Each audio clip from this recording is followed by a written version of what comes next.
بسم اللہ الرحمن الرحیم۔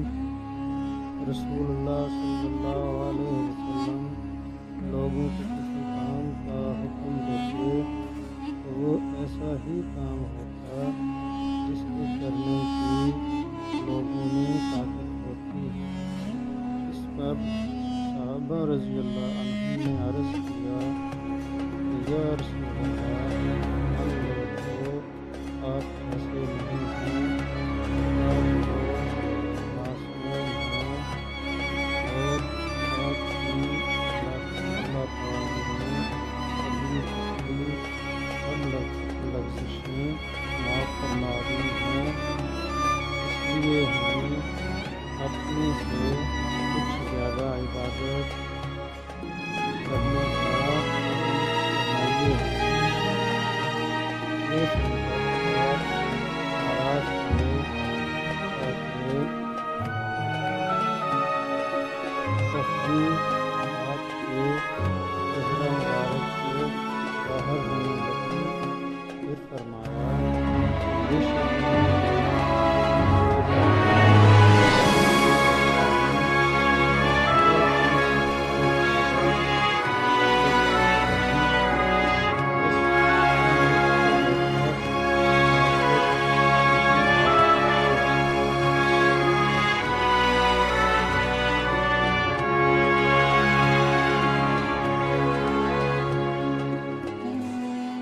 بسم اللہ الرحمن الرحیم۔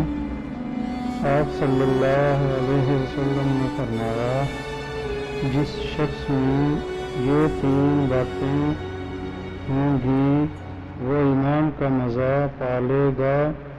ایک یہ کہ وہ شخص جسے اللہ اور اس کا رسول ان کے ماں سوا سے زیادہ عزیز ہوں، اور دوسرے یہ کہ جو کسی بندے سے محض اللہ ہی کے لیے محبت کرے، اور تیسری بات یہ کہ جسے اللہ نے کفر سے نجات دی ہو، پھر دوبارہ کفر اختیار کرنے کو وہ ایسا برا سمجھے جیسا آگ میں گر جانے کو برا جانتا ہے۔